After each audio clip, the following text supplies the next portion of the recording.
सदगुरु कबीर के इन वचनों का हमें मर्म समझाने की अनुकंपा करें। घर घर दीपक बरय, लखै नहीं अंध है। लखत लखत लखि पड़ै, कटै जम फंद है। कहन सुनन कछु नाय, नहीं कछु करन है। जीते जी मरी रहे, बहुरु नहीं मरन है। जोगी परे वियोग, कहे घर दूर है। पास ही बसत हजूर, कहे तू चढ़त खजूर है। बामन दीक्षा देत, सो घर घर घाली है। मूर सजीवन पास, तू पाहन पाली है। ऐसन साहब कबीर, सलोना आप है। नहीं जोग नहीं जाप, पुण्य नहीं पाप है। प्रभु तो पास है। पास कहना भी ठीक नहीं, क्योंकि पास से पास में भी थोड़ी दूरी बनी रहती। इसलिए यही उचित है कहना कि प्रभु दूर नहीं है। वस्तुतः तो प्रभु तुम्हारा आत्यंतिक होना है। जैसे कली और फूल में क्या फासला है? कली होने वाला फूल है। अभी कली है, अभी फूल हो जाएगी। कली में फूल छिपा है, फूल में कली छिपी है। कली और फूल किसी एक ही घटना के दो कदम। जो कली में छिपा है वही फूल में प्रकट हो जाएगा, जो कली में बंद है वही फूल में खुल जाएगा। ऐसे ही तुम्हारा और प्रभु का नाता है। तुम अगर कली हो तो वो फूल है, तुम अगर बीज हो तो वो वृक्ष है। तुम्हारा होना और उसका होना दो बातें नहीं, किसी एक ही बात के दो चरण हैं। इसे बहुत ठीक से समझ लेना जरूरी है। ये समझ में जितना गहरे बैठ जाए, इतना गहरे बैठ जाए कि तुम्हारे रोए रोए में ये प्रतीति होने लगे, तो प्रभु को पाने में फिर जरा भी देर नहीं। अगर ये प्रतीति समग्र हो जाए, अगर श्वास श्वास धड़कन धड़कन ये एहसास कर ले कि मैं कली हूं वो फूल है, ये धारणा इतनी सघन हो जाए कि इससे भिन्न धारणा के लिए कोई जगह ही तुम्हारे भीतर न बचे, तो इसी क्षण कली फूल हो जाए, इसी क्षण बीज टूट जाए, अंकुर निकल आए। क्षण की भी देरी नहीं, लेकिन ये प्रतीति, और इस प्रतीति के होने में सबसे बड़ी बाधा तुम्हारा मन है। तुम्हारा मन कहेगा ये हो ही कैसे सकता है। और बड़ी से बड़ी बाधा तुम्हारे आसपास घिरे हुए पंडितों का जाल है। वो भी कहेंगे ये कैसे हो सकता है। उन्होंने तो इससे उल्टी ही बात तुम्हें सिखाई है। उन्होंने तुमसे ये नहीं कहा है कि परमात्मा तुम्हारे निकट है। उन्होंने तो तुमसे यही कहा है कि तुमसे ज्यादा निंदनीय और कोई भी नहीं। तुम ऐसे निंदित हो कि परमात्मा तुम्हारे निकट हो ही कैसे सकता है। उन्होंने तो सिर्फ तुम्हें नरक का आभास दिलाया है, स्वर्ग का नहीं। और हजारों हजारों साल के शिक्षण दीक्षण ने तुम्हारे मन में ये बात गहरे में जमा दी है कि तुम सिर्फ निंदा के पात्र हो। नरक के अतिरिक्त तुम्हें अपने होने के लिए कोई और दूसरा उपाय नहीं दिखाई पड़ता। और तुम जितना अपने को निंदित समझोगे, उतना ही परमात्मा दूर है। कली खिल नहीं सकती। तुम ही कली को न खिलने दोगे।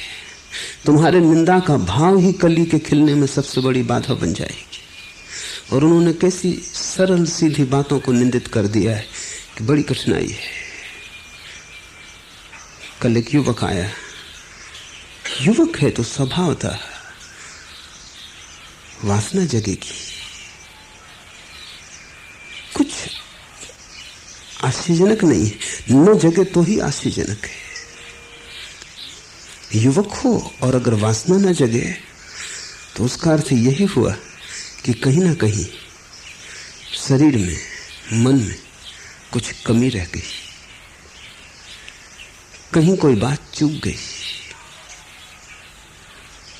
वासना तो स्वाभाविक है, लेकिन वो युवक अपने को बहुत निंदित और दलित मान रहा है, आत्मग्लानि से भरा है। वो कहता है मेरे मन में बड़े पाप उठ रहे हैं, कैसे पाप से छुटकारा हो। जिस चीज को तुमने पाप कह दिया उससे छुटकारा कभी भी ना हो सकेगा, क्योंकि जिस चीज को तुमने पाप कह दिया उतना ही में मामला समाप्त नहीं हो गया, उसके कारण तुम पापी हो गए। और पापी परमात्मा के निकट कैसे हो सकेगा।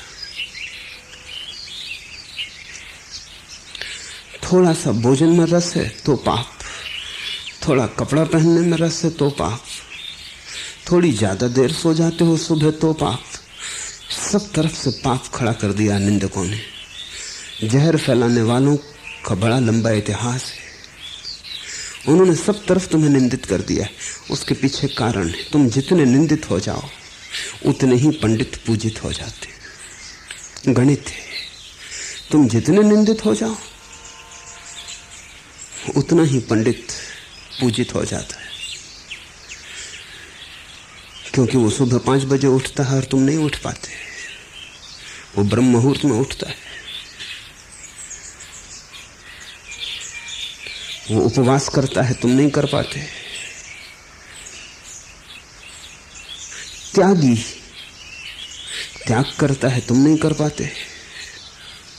लेकिन तुम जान के चकित होगे कि 100 में से 99 त्यागी इसलिए त्याग कर रहे हैं कि उनका त्याग एक अस्त्र है जिससे वो तुम्हें निंदित करते। उनका त्याग उनके अहंकार की एक व्यवस्था है। उपवास में मजा उन्हें भी नहीं आता, लेकिन उपवास के कारण भोजन करने वालों को नरक में भेजने की जो सुविधा उनके मन में आ जाती, वही उपवास का रस है। उपवास में किसको रस आएगा? भूख तो पीड़ा देगी, ये बिल्कुल स्वाभाविक है। लेकिन अगर मेरे एक दिन उपवास करने से लाखों लोगों की तरफ मैं निंदा से देखने का मौका पा सकता हूं तो रस आ जाएगा। 100 में से 99 ब्रह्मचारी सिर्फ इसलिए ब्रह्मचारी है कि उसके कारण तुम सभी पापी हो जाते हो। मेरे एक मित्र हैं, उनके पास बड़ा मकान है। उस नगर में उससे बड़ा मकान किसी के पास नहीं था। फिर एक पड़ोसी ने और बड़ा मकान बना लिया। उनका मकान उतना का ही उतना रहा, कोई रत्ती भर फर्क ना आया, पर वे उदास और दुखी हो गए। उनके घर में मेहमान था तो वो बड़े चिंतित थे। मैंने कहा मेरी समझ में नहीं आता, तुम्हारा मकान ठीक वैसा का वैसा है। उन्होंने कहा कैसे वैसा का वैसा रहेगा, पड़ोस में देखते नहीं, बड़ा मकान खड़ा हो गया। जब तक इससे बड़ा मकान मेरा ना हो जाए तब तक चित्त में अब शांति नहीं।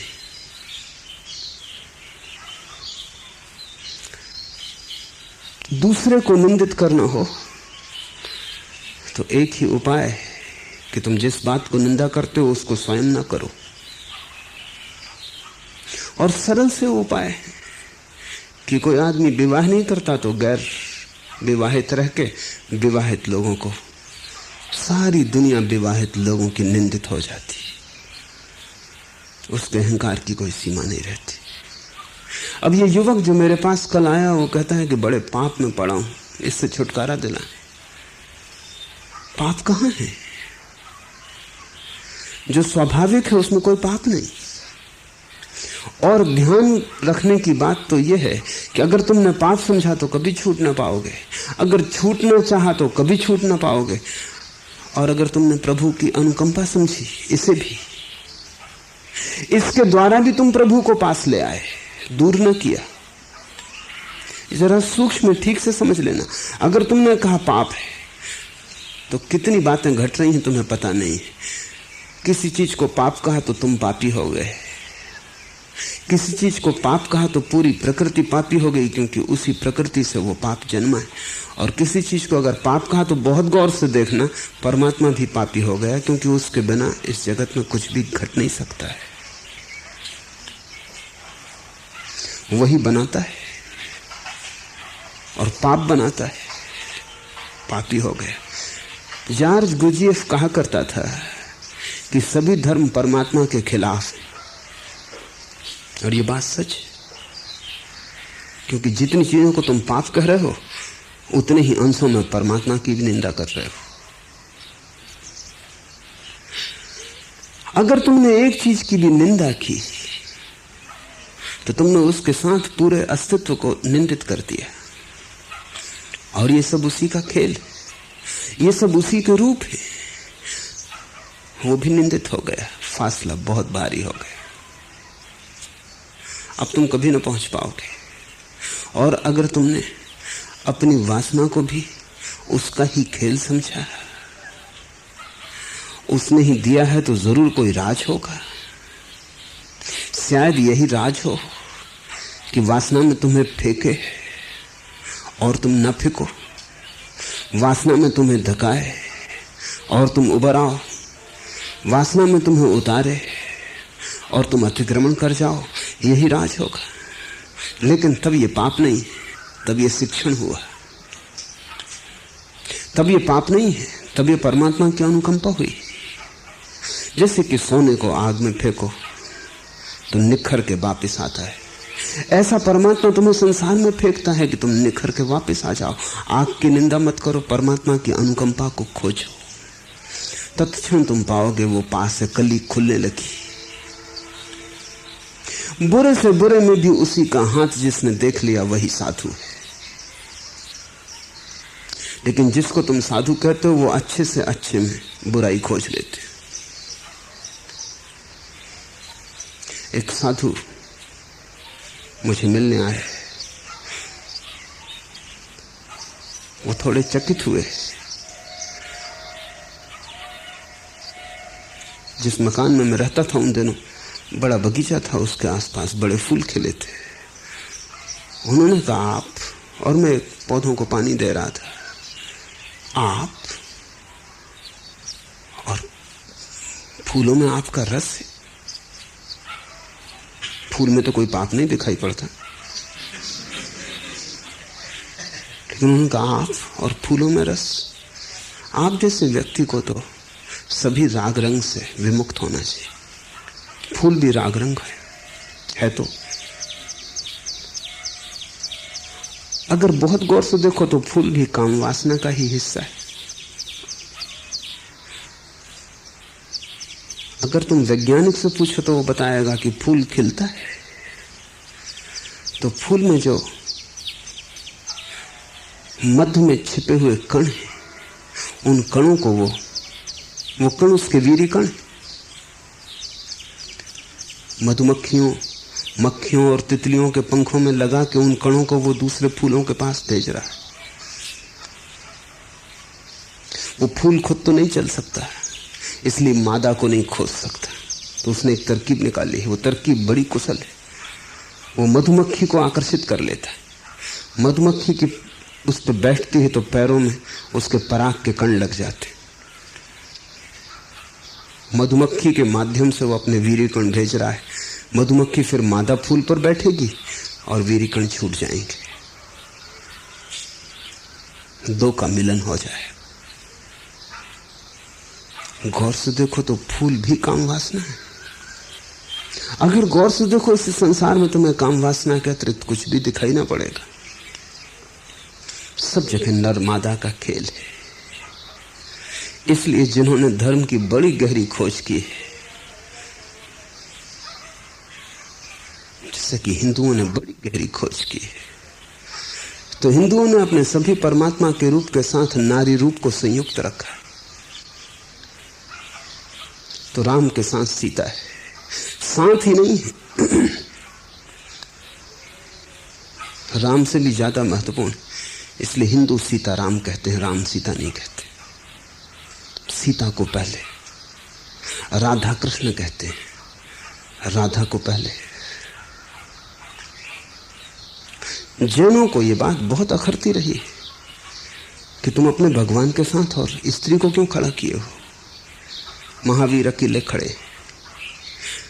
महावीर ने विवाह किया था, लड़की हुई थी, उनके दमान था, लेकिन महावीर को मानने वाला जो कट्टरपंथी संप्रदाय है दिगंबर, वो कहता उन्होंने कभी विवाह किया ही नहीं। महावीर और विवाह करें पाप, असंभव, ये कपोल कल्पित, ये अफवाह है, विरोधियों की उड़ाई हुई। राम और सीता को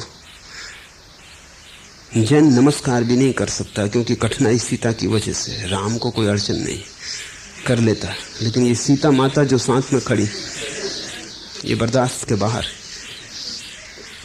लेकिन पूरे जीवन का खेल नर और मादा शक्ति का खेल है। सारी प्रकृति नर और मादा शक्ति का मिलन है। तो क्यों तुम पाप? उस युवक को मैंने कहा छोड़ो ये ख्याल, अन्यथा मरोगे, मुश्किल में पड़ोगे। पाप की तरह देखते क्यों हो? जो है उसके ऊपर तुम अपनी व्याख्या क्यों आरोपित करते हो कि ये पाप है? फिर पाप के कारण पापी हो गए, फिर अपराध का भाव पैदा होता है, गिल्ट पैदा होती। मनस्विद कहते हैं कि समस्त धर्मों ने आदमी का शोषण किया है एक तरकीब से। वो तरकीब है कि आदमी को अपराधी सिद्ध कर दिया। अपराधी आदमी डरता है, डरा हुआ आदमी घुटने टेक के प्रार्थना करता है। अपराधी आदमी डरता है, यज्ञ हवन करता है। अपराधी आदमी डरता है, पंडित को पुजारी को दान देता है। अपराधी आदमी डरता है, धर्मशाला मंदिर बनाता है। वो जो अपराध उसके भीतर है, कितने पाप किए हैं, इनके उत्तर में कुछ तो पुण्य कर लूं, नहीं तो परमात्मा के सामने क्या कहूंगा, बड़ी मुश्किल में पड़ जाऊंगा। पाप ही पाप है और दूसरे पल्ले पर पुण्य बिल्कुल नहीं, तो थोड़ा पुण्य कर लो। इसलिए पहले धर्मगुरु समझाता है कि तुम कितने पापी हो, फिर समझाता है अब कुछ करो, इन पापों को मिटाओ। इससे सारा धर्म का शोषण चलता है। वस्तुतः जिन्होंने धर्म को जाना है, बुद्ध पुरुषों ने, उन्होंने तुम्हें पापी नहीं कहा। उन्होंने तो कहा कि तुम परमात्मा हो। उपनिषदों में तुम्हें पापी नहीं कहा। उन्होंने तो कहा कि तुम ब्रह्म स्वरूप हो। उन्होंने तो कहा कि तुम्हारे भीतर वही छिपा है जो आत्यंतिक है। तुम खाली सोना हो, थोड़ी मिट्टी यहां वहां से लग भी गई होगी तो क्या घबरा रहे हो? क्या डर का कारण है? मिट्टी कितनी ही तुमसे लग जाए, तुम मिट्टी नहीं हो सकते। तुम गहनतम नरक में भी चले जाओ तो तुम्हारी अंतर ज्योति न बुझेगी, जलती ही रहेगी। महापाप से गिर जाओ तो भी तुम्हारे उद्धार का उपाय समाप्त नहीं हो गया है। तुम एक क्षण में वहां से छलांग लगा सकते हो। तुम अपने को खो ना सकोगे, तुम्हारे होने में ही परमात्मा छिपा है। तुम कितने ही उससे दूर निकल जाओ, जरा तुम मुड़ोगे और उसे तुम पीछे खड़ा हुआ पाओगे। ऐसे ही जैसे कोई सूरज की तरफ पीठ करके चलता रहे, हजारों मील चलता रहे। क्या तुम सोचते हो सूरज उससे हजारों मील दूर हो जाता है? जिस क्षण वो लौट के देखेगा, सूरज को पीछे पाएगा। सूरज तो फिर भी दूर है। जिस सूरज की कबीर बात कर रहे हैं, जिस सूरज की मैं बात कर रहा हूं, तुम कहीं भी भागो तुम उससे भाग ना सकोगे, क्योंकि तुम ही वही हो। सबसे बड़ी उद्घोषणा जो तुम्हें अपने जीवन में कर लेनी है वो ये है कि मेरे भीतर छिपा परमात्मा है।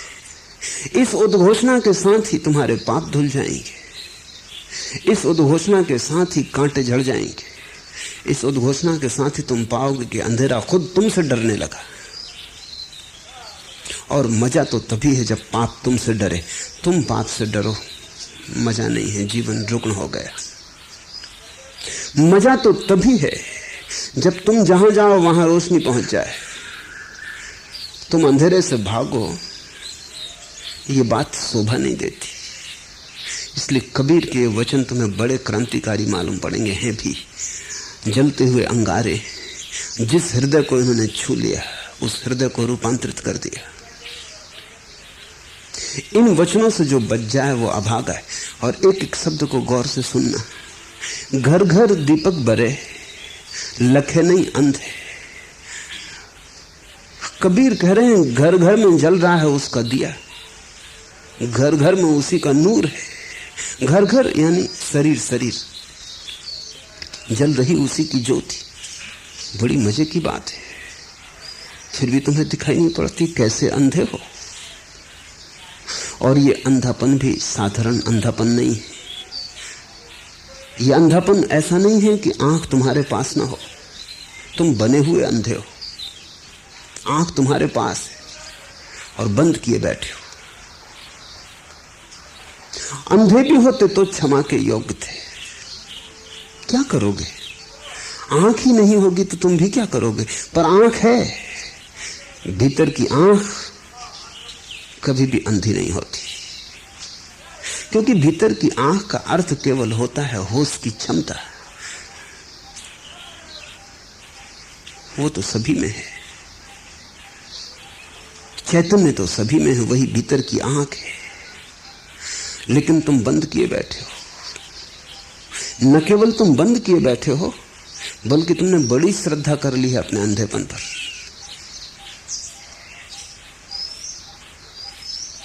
मुल्ला नसरुद्दीन एक दिन मेरे पास आया।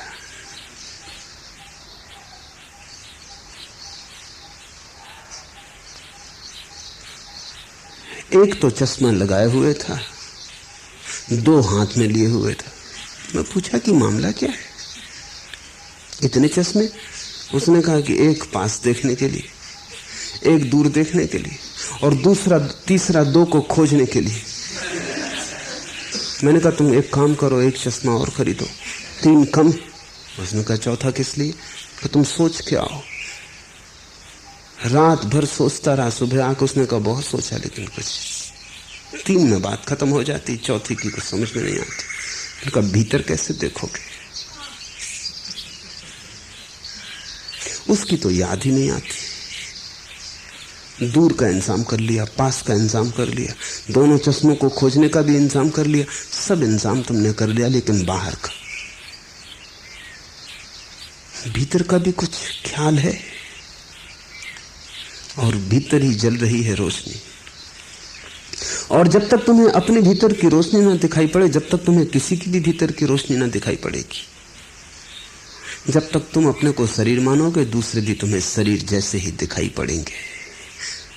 क्योंकि दूसरे का बोध तुम्हारे आत्मबोध से ऊपर नहीं जा सकता। जिस दिन तुम्हें भीतर का जलता हुआ प्रकाश दिखाई पड़ेगा, उसी क्षण तुम्हें सभी घर में दिए दिखाई पड़ जाएंगे। ऐसा ही नहीं कि मनुष्यों में, पशुओं में, पक्षियों में, पौधों में भी तुम्हें जलती हुई आग दिखाई पड़ेगी। सब रोशन है, सारा जगत रोशन है। यहां रोशनी के सिवाय कुछ है ही नहीं।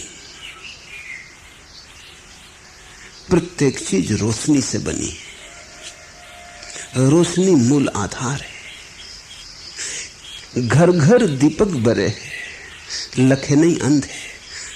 पर बड़े अद्भुत अंधे हो तुम कि घर घर जो दिया जल रहा है, और दूसरों के घरों में ही नहीं, तुम्हारे घर में भी जो दिया जल रहा है, वो भी तुम्हें दिखाई नहीं पड़ता। एक आध्यात्मिक अंधापन है। तुम भीतर देखते ही नहीं, तुम भीतर देखने की कला ही भूल गए हो। तुम इतने समय तक बाहर देखते रहे हो कि तुम्हारी आंखें जड़ हो गई, वो भीतर की तरफ मुड़ती ही नहीं। पक्षाघात जैसे हो जाता है, पैरालिसिस हो जाती। जैसे एक आदमी बैठा ही रहे वर्षों तक और पैरों को न चलाए, फिर न चला सकेगा, फिर पैर जड़ हो जाएंगे, पक्षाघात हो जाएगा। एक आदमी आंखों को बंद किए बैठा रहे कई वर्षों तक अंधेरे में, तो आंखें फिर रोशनी को देखने में समर्थ न रह जाएंगी। क्योंकि प्रत्येक चीज सक्रिय रहने से सतेज रहती, निष्क्रिय होने से क्षमता खो देती। तुम्हारी भीतर की तरफ देखने की क्षमता जंग खा गई है, तुमने उसका उपयोग ही नहीं किया। और इसलिए तुम अंधे जैसे मालूम पड़ रहे हो। अंधे तुम हो नहीं, अंधे तुम हो नहीं सकते। और अगर तुम्हें लगता हो कि तुम अंधे हो, और अगर तुमने ये मान लिया कि तुम अंधे हो, तो तुम्हारी मान्यता ही तुम्हारी मृत्यु हो जाएगी। लेकिन बड़ी मजे की बात है, लोग आते हैं, वो पूछते हैं कि ईश्वर कहाँ है, आप हमें दिखा दें। वो ये नहीं पूछते कि हो सकता है ईश्वर तो हो और हमारे पास देखने की कला ना हो, आप हमें देखने की कला सिखा दें। वो ये नहीं पूछते, वही पूछते हैं ईश्वर कहाँ है, अगर है तो दिखा दे। उन सभी को ये भ्रांति है कि जैसे अगर ईश्वर हो तो तुम्हें दिखाई पड़ ही जाएगा, तुम्हारे देखने की क्षमता की जैसे कोई जरूरत ही नहीं। जैसे अंधा कहे प्रकाश को दिखा दे, कैसे दिखाइएगा प्रकाश अंधे को? बहरे को कैसे सुनवाइएगा संगीत? नासापुट जिसके जड़ हो गए हों उसे कैसे गंध का बोध दिलवाइएगा? सारा जगत भरा हो सुगंध से, पर जिसकी नाक में पक्षाघात लग गया है, क्या कोई उपाय है? और वैसा आदमी अगर जिद कर ले कि जब तक परमात्मा न दिखेगा तब तक मैं मान न सकूंगा, तो वैसा आदमी सदा के लिए अंधा रह जाएगा। क्योंकि वो ये कह रहा है कि मैं मानूंगा तभी जब दिखाई पड़ जाएगा। यही श्रद्धा के सूत्र का अर्थ है। श्रद्धा का अर्थ है जिसे मानने के लिए तर्क के पास कोई कारण न हो, जिसे मानना बिल्कुल असंभव मालूम पड़े, जिसे मानना बिल्कुल ही अतर्क हो, उसे मान लेना। जो दिखाई न पड़ता हो,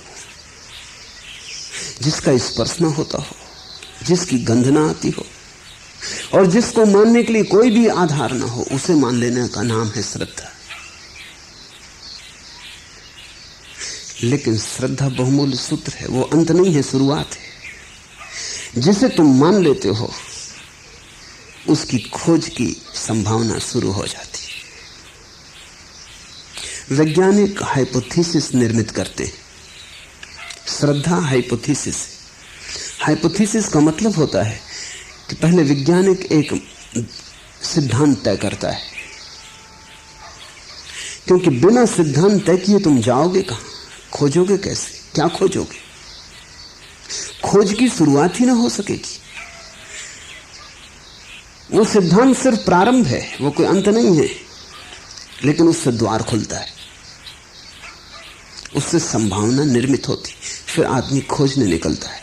हो सकता है वो मिले, हो सकता है न मिले, क्योंकि अंधेरे में तुमने जो तय किया था उसके मिलने की कोई जरूरत नहीं। लेकिन एक बात पक्की है, हो सकता है तुमने जो तय किया था वो न मिले, लेकिन कुछ मिलेगा। परमात्मा को तुम अभी जानते नहीं, कोई पहचान नहीं, कभी देखा नहीं, मिलन नहीं हुआ। श्रद्धा का अभी तो इतना ही अर्थ हो सकता है कि हम एक परिकल्पना स्वीकार करते हैं और हम खोज में लगते हैं। शायद जो परिकल्पना है वैसा सिद्ध हो न हो, लेकिन एक बात पक्की है कि खोज शुरू हो जाएगी, और जिसकी खोज शुरू हो गई अंत ज्यादा दूर नहीं है। और एक बात यह भी पक्की है कि अज्ञानियों ने जितने ढंग से परमात्मा को माना है, अंतिम अर्थ में वे कोई भी सही सिद्ध नहीं होती, वे सभी परिकल्पनाएं असिद्ध होती। जो प्रकट होता है वो सभी परिकल्पनाओं से ज्यादा अनूठा है। जो प्रकट होता है वो तुम्हारी सभी मान्यताओं से बहुत ऊपर है। जो प्रकट होता है, तुमने सोचा था दिया, लेकिन जो प्रकट होता है वो महासूर्य है। किसी की परिकल्पना परमात्मा के संबंध में कभी सही सिद्ध नहीं होती, हो भी नहीं सकती। छोटा सा मन, छोटा सा उसका आंगन, कितना बड़ा आकाश उस आंगन में समाएगा। छोटे छोटे हाथ हैं, इन छोटे छोटे हाथों से उस विराट को छूने की कोशिश, कितना विराट तुम छू पाओगे? बूंद जैसी क्षमता है, सागर को खोजने निकले हो। कितना सागर तुम अपने में ले पाओगे? लेकिन श्रद्धा के बिना यात्रा शुरू नहीं होती। श्रद्धा का कुल इतना ही अर्थ है कि साहस की हम तैयारी करते। हम ज्ञान से न बंधे रहेंगे, अज्ञात में उतरने के लिए हमारी हिम्मत है।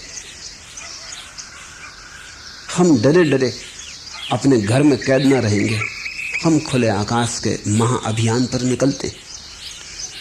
एक बात पक्की है कि तुम जो भी मान के निकलोगे वो तुम कभी ना पाओगे, क्योंकि तुम अभी जानते नहीं तो तुम ठीक मान कैसे सकोगे। सम्यक श्रद्धा तो ज्ञान से घटित होगी, लेकिन सम्यक श्रद्धा के पहले एक परिकल्पित श्रद्धा है, हाइपोथेटिकल है। वैज्ञानिक भी उसके बिना काम नहीं कर सकता, तो धार्मिक तो कैसे कर सकेगा? तो श्रद्धाएं दो प्रकार की। एक श्रद्धा है साहस का नाम, जो अज्ञान से बाहर लाती, द्वार बनती। वो कोई उपलब्धि नहीं है, वो केवल प्रस्थान, शुरुआत है। और दूसरी श्रद्धा है जो ज्ञान के बाद हृदय में आरोपित होती। वो दूसरी श्रद्धा को फिर डिगाने का कोई उपाय नहीं। पहली श्रद्धा डिगाई जा सकती है। पहली श्रद्धा ऐसी है जैसे नया नया लगाया गया रोपा, उसे कोई बच्चा भी उखाड़ ले सकता है।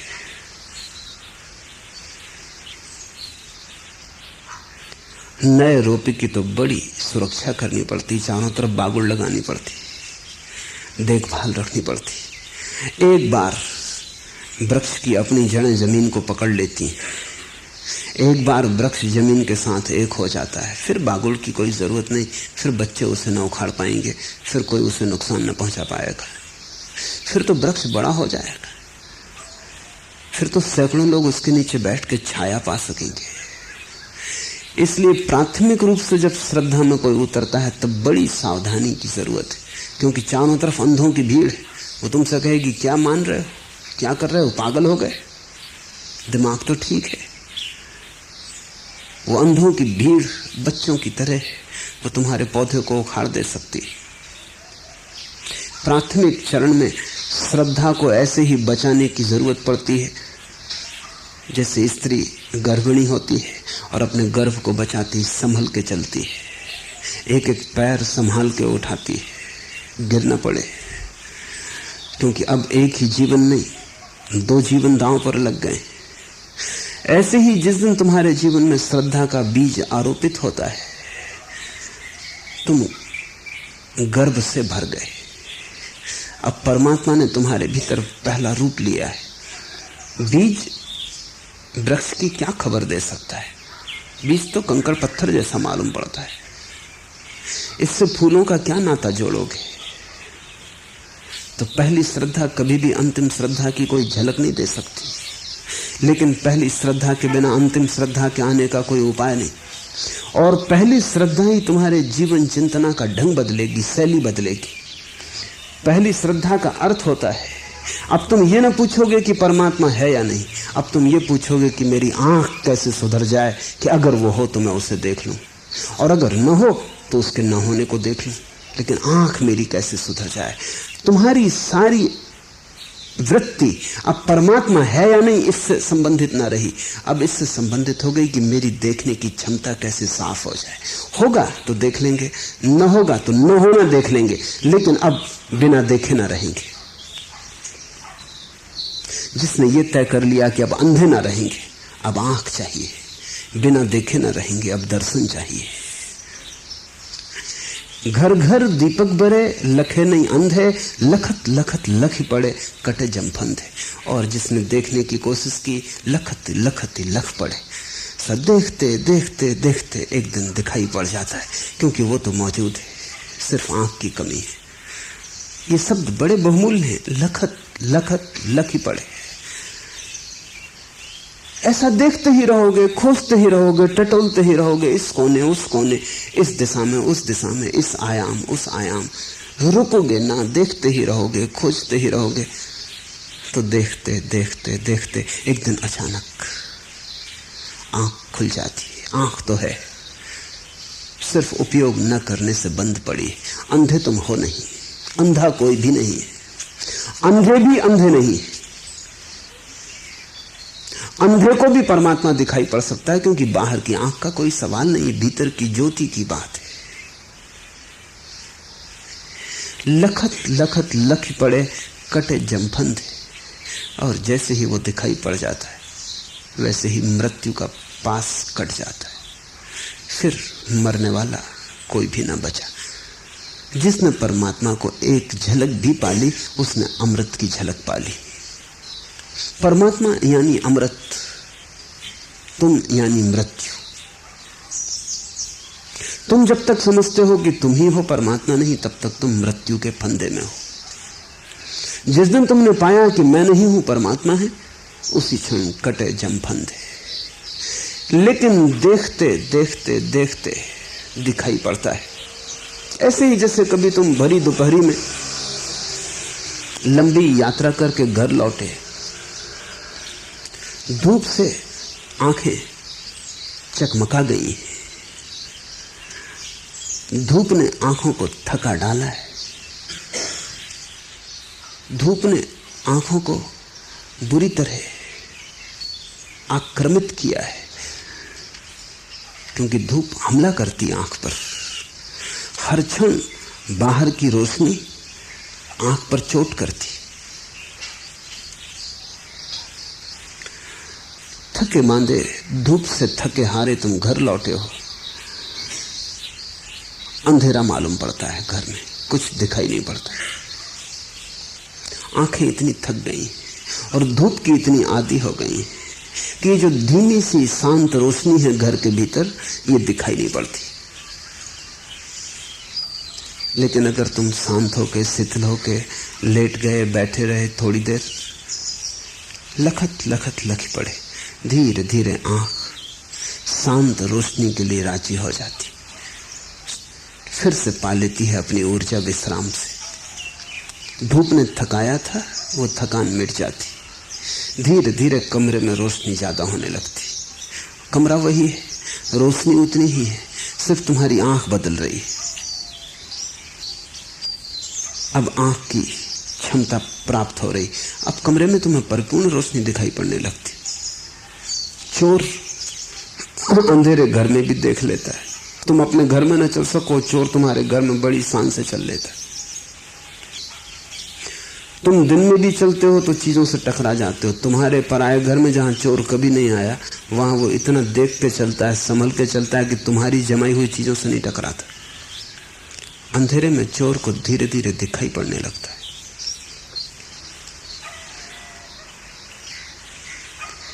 अंधेरे में भी देखने से दिखाई पड़ने लगता है। तो भीतर तो बड़ी शांत रोशनी, अंधेरा नहीं। लेकिन जो लोग भी ध्यान में पहली दफा उतरते हैं, उनको यही प्रतीत होता है कि भीतर अंधेरा है।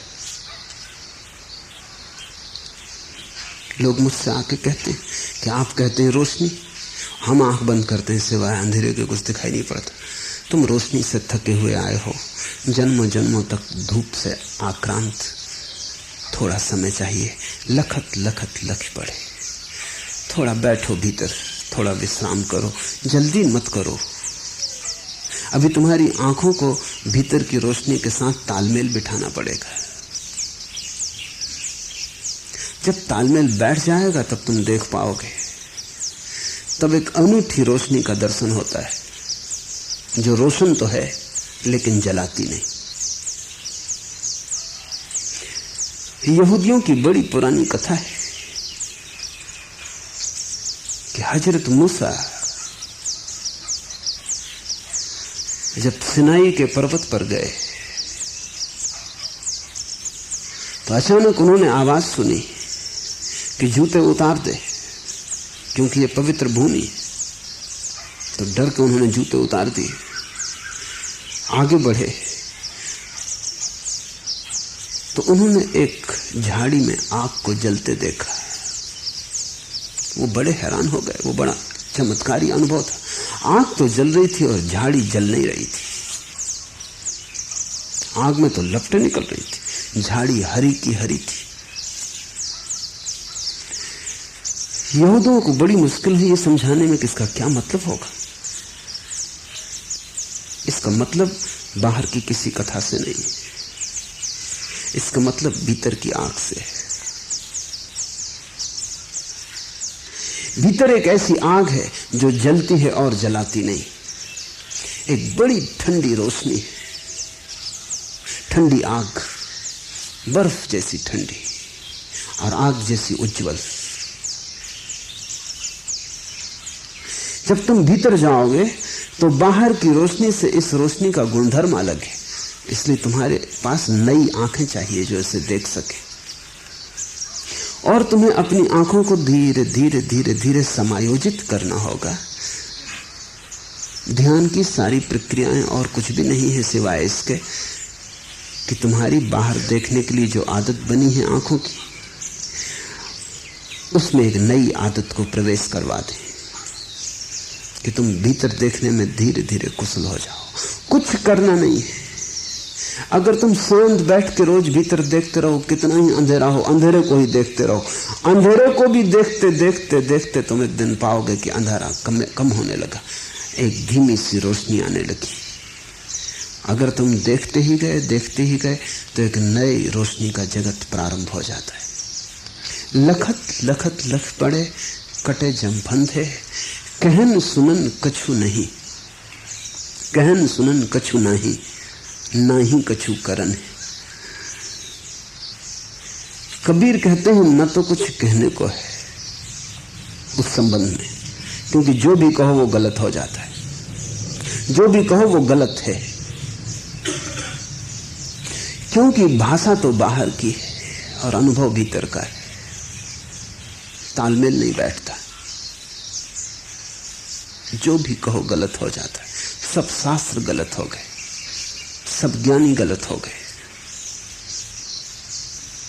सिर्फ पंडित को ख्याल होता है कि वो जो कह रहा है वो सही है, ज्ञानी को तो पक्का ही ख्याल होता है कि वो जो कह रहा है वो सही नहीं है। वो कह रहा है इसलिए नहीं कि वो सोचता है कह सकेगा, वो कह रहा है इसलिए कि तुम बिना कहे न सुनोगे। तुम कह के भी नहीं सुन पाते, तो बिना कहे तो सुनना बहुत असंभव है। ज्ञानी के वचन भीतर की बात कहने के लिए नहीं है, जो बाहर भटक रहे हैं उनको भीतर बुलाने के लिए। ज्ञानी के वचन तो ऐसे हैं जैसे मंदिर का घंटा होता है, कुछ कहता नहीं, सिर्फ बुलाता है। हर मंदिर के सामने घंटा टंगा है। मस्जिद के पास सुबह अजान देने के लिए मुल्ला चढ़ जाता है। ज्ञानी के वचन तो अजान की तरह कुछ कहता नहीं, सिर्फ जो सोए हैं उनको जगाता है, पुकारता है, बुलाता है। एक निमंत्रण है ज्ञानी के वचन में, सत्य की अभिव्यक्ति नहीं। इसे ठीक से समझ लेना। पंडित भर को यह ख्याल होता है कि वो जो कह रहा है वो ठीक कह रहा है, क्योंकि उसे पता ही नहीं कि ठीक क्या है। उसे शब्दों का ही पता है। जिसे सत्य का पता है वो भली भांति जानता है कि कोई शब्द सत्य को प्रकट करने में समर्थ नहीं है।